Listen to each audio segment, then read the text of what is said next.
اعوذ باللہ من الشیطان الرجیم بسم اللہ الرحمن الرحیم۔ سنن ابی داؤد حدیث نمبر 821۔ ابو ہریرہ رضی اللہ عنہ کہتے ہیں کہ رسول اللہ صلی اللہ علیہ وسلم نے فرمایا، جس نے نماز پڑھی اور اس میں سورہ فاتحہ نہیں پڑھی تو وہ ناقص ہے، پوری نہیں۔ راوی ابو سعید کہتے ہیں، اس پر میں نے کہا، ابو ہریرہ، کبھی کبھی میں امام کے پیچھے ہوتا ہوں تو کیا کروں؟ تو انہوں نے میرا بازو دبایا اور کہا، اے فارسی، اسے اپنے جی میں پڑھ لیا کرو، کیونکہ میں نے رسول اللہ صلی اللہ علیہ وسلم کو فرماتے ہوئے سنا ہے، اللہ تعالیٰ فرماتا ہے، میں نے نماز کو اپنے اور اپنے بندے کے درمیان نصف تقسیم کر دی ہے، اس کا نصف میرے لیے ہے اور نصف میرے بندے کے لیے، اور میرے بندے کے لیے وہ بھی ہے جو وہ مانگے۔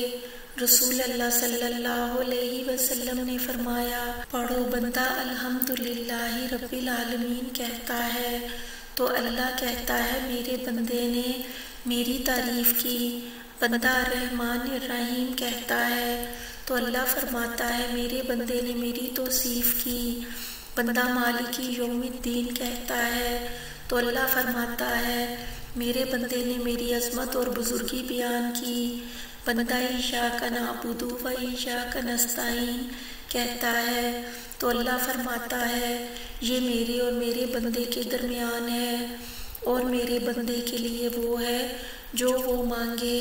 پھر بندہ اہدنا الصراط المستقیم صراط الذین انعمت علیہم غیر المغضوب علیہم ولا الضالین کہتا ہے تو اللہ فرماتا ہے یہ سب میرے بندے کے لیے ہیں اور میرے بندے کے لیے وہ ہے جو وہ مانگے۔ سنن ابی داؤد حدیث نمبر 822۔ عبادہ بن صامت رضی اللہ عنہ سے روایت ہے کہ نبی اکرم صلی اللہ علیہ وسلم نے فرمایا، اس شخص کی نماز نہیں جس نے سورہ فاتحہ اور کوئی اور سورت نہیں پڑھی۔ سفیان کہتے ہیں یہ اس شخص کے لیے ہے جو تنہا نماز پڑھے۔ سنن ابی داؤد حدیث نمبر 823۔ عبادہ بن صامت رضی اللہ عنہ کہتے ہیں کہ نماز فجر میں ہم رسول اللہ صلی اللہ علیہ وسلم کے پیچھے تھے، آپ نے قرأت شروع کی تو وہ آپ پر دشوار ہو گئی، جب آپ فارغ ہوئے تو فرمایا، شاید تم لوگ اپنے امام کے پیچھے کچھ پڑھتے ہو۔ ہم نے کہا ہاں اللہ کے رسول، ہم جلدی جلدی پڑھ لیتے ہیں۔ تو آپ صلی اللہ علیہ وسلم نے فرمایا، سورہ فاتحہ کے علاوہ کچھ مت پڑھا کرو، کیونکہ جو اسے نہ پڑھے اس کی نماز نہیں ہوتی۔ سنن ابی داؤد حدیث نمبر 824۔ نافع بن محمود بن ربیع انصاری کہتے ہیں کہ عبادہ بن صامت رضی اللہ عنہ نے فجر میں تاخیر کی تو ابو نعیم مؤذن نے تکبیر کہہ کر خود لوگوں کو نماز پڑھانی شروع کر دی۔ اتنے میں عبادہ آئے، ان کے ساتھ میں بھی تھا، ہم لوگوں نے بھی ابو نعیم کے پیچھے صف باندھ لی۔ ابو نعیم بلند آواز سے قرأت کر رہے تھے، عبادہ سورہ فاتحہ پڑھنے لگے۔ جب ابو نعیم نماز سے فارغ ہوئے تو میں نے عبادہ رضی اللہ عنہ سے کہا، میں نے آپ کو نماز میں سورہ فاتحہ پڑھتے ہوئے سنا، حالانکہ ابو نعیم بلند آواز سے قرأت کر رہے تھے۔ انہوں نے کہا ہاں، اس لیے کہ رسول اللہ صلی اللہ علیہ وسلم نے ہمیں ایک جہری نماز پڑھائی جس میں آپ زور سے قرأت کر رہے تھے، آپ کو قرأت میں التباس ہو گیا۔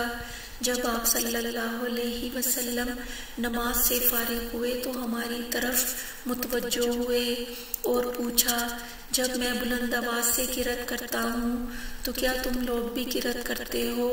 تو ہم میں سے کچھ لوگوں نے کہا ہاں ہم ایسا کرتے ہیں۔ آپ صلی اللہ علیہ وسلم نے فرمایا، اب ایسا مت کرنا۔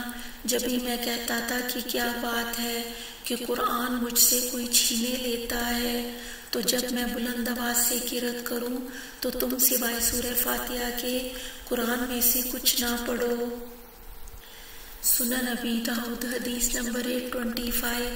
اس طریق سے بھی عبادہ رضی اللہ عنہ سے ربیع بن سلیمان کی حدیث کی طرح روایت مروی ہے۔ لوگوں کا کہنا ہے کہ مقبول مغرب، عشاء اور فجر میں ہر رکعت میں سورہ فاتحہ آہستہ سے پڑھتے تھے۔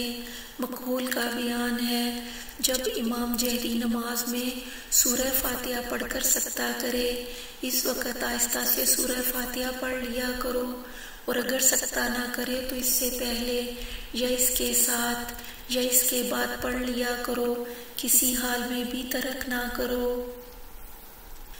سنن ابی داؤد حدیث نمبر 826۔ ابو ہریرہ رضی اللہ عنہ کہتے ہیں کہ رسول اللہ صلی اللہ علیہ وسلم ایک نماز سے جس میں آپ نے بلند آواز سے قرأت کی تھی پلٹے تو فرمایا، کیا تم میں سے کسی نے میرے ساتھ ابھی قرأت کی ہے؟ تو ایک آدمی نے عرض کیا، ہاں اے اللہ کے رسول۔ آپ نے فرمایا، تبھی تو میں دل میں کہہ رہا تھا کہ کیا ہو گیا ہے کہ قرآن میں میرے ساتھ کشمکش کی جا رہی ہے۔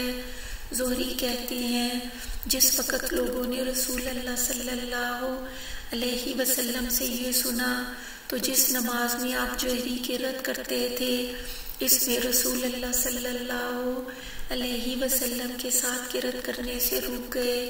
ابو داؤد کہتے ہیں، ابن حکیمہ کی اس حدیث کو معمر، یونس اور اسامہ بن زید نے زہری سے مالک کی حدیث کے ہم معنی روایت کیا ہے۔ سنن ابی داؤد حدیث نمبر 827۔ سعید بن مسیب کہتے ہیں کہ میں نے ابو ہریرہ رضی اللہ عنہ کو کہتے ہوئے سنا کہ رسول اللہ صلی اللہ علیہ وسلم نے ہمیں نماز پڑھائی، ہمارا گمان ہے کہ وہ نماز فجر تھی۔ پھر اسی مفہوم کی حدیث بیان کی۔ مسدد کی روایت میں ہے کہ معمر نے کہا تو لوگ اس نماز میں قرأت سے رک گئے جن میں رسول اللہ صلی اللہ علیہ وسلم جہری قرأت کرتے تھے، اور ابن سرا کی روایت میں ہے کہ معمر نے زہری سے روایت کی ہے کہ ابو ہریرہ رضی اللہ عنہ نے کہا، یعنی لوگ قرأت سے رک گئے۔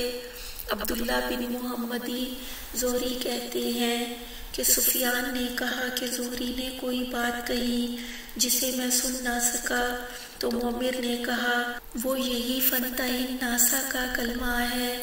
ابو داؤد کہتے ہیں، اور اسے عبد الرحمن بن اسحاق نے زہری سے روایت کیا ہے۔ سنن ابی داؤد حدیث نمبر 828۔ عمران بن حسین رضی اللہ عنہ کہتے ہیں کہ نبی اکرم صلی اللہ علیہ وسلم نے ظہر پڑھی تو ایک شخص آیا اور اس نے آپ کے پیچھے سبح اسم ربک الاعلی کی قرأت کی۔ جب آپ فارغ ہوئے تو آپ نے پوچھا، تم میں کس نے قرأت کی ہے؟ لوگوں نے کہا، ایک شخص نے۔ آپ صلی اللہ علیہ وسلم نے فرمایا، مجھے ایسا محسوس ہوا کہ تم میں سے کسی نے مجھے اشتباہ میں ڈال دیا ہے۔ ابو داؤد کہتے ہیں، ابو الولید نے اپنی روایت میں کہا ہے کہ شعبہ نے کہا تو میں نے قتادہ سے پوچھا، کیا سعید کا یہ کہنا نہیں ہے کہ جب قرآن پڑھا جائے تو تم خاموش رہو؟ انہوں نے کہا، یہ حکم اس وقت ہے جب قرأت جہر سے ہو۔ ابن کثیر نے اپنی روایت میں کہا ہے کہ شعبہ نے کہا، میں نے قتادہ سے کہا، گویا آپ نے اسے ناپسند کیا۔ تو انہوں نے کہا، اگر آپ کو یہ ناپسند ہوتا تو آپ اس سے منع فرما دیتے۔ سنن ابی داؤد حدیث نمبر 829۔ عمران بن حسین رضی اللہ عنہ کہتے ہیں کہ نبی اکرم صلی اللہ علیہ وسلم نے انہیں ظہر پڑھائی تو جب آپ پلٹے تو فرمایا، تم میں سے کس نے ہمارے پیچھے سورہ سبح اسم ربک الاعلی پڑھی ہے؟ تو ایک آدمی نے کہا، میں نے۔ اس پر آپ صلی اللہ علیہ وسلم نے فرمایا، مجھے محسوس ہوا کہ تم میں سے کسی نے میرے دل میں خلجان ڈال دیا ہے۔ سنن ابی داؤد حدیث نمبر 830۔ جابر بن عبداللہ رضی اللہ عنہ کہتے ہیں کہ رسول اللہ صلی اللہ علیہ وسلم ہمارے پاس تشریف لائے اور ہم لوگ قرآن پڑھ رہے تھے اور ہم میں بدوی بھی تھے اور اجمی بھی۔ آپ صلی اللہ علیہ وسلم نے فرمایا پڑھو سب ٹھیک ہے، ان قریب کچھ ایسے لوگ آئیں گے جو اسے یعنی قرآن کے الفاظ و کلمات کو اس طرح درست کریں گے جیسے تیر درست کیا جاتا ہے، یعنی تجوید و قرأت میں مبالغہ کریں گے اور اسے ٹھہر ٹھہر کر پڑھنے کے بجائے جلدی جلدی پڑھیں گے۔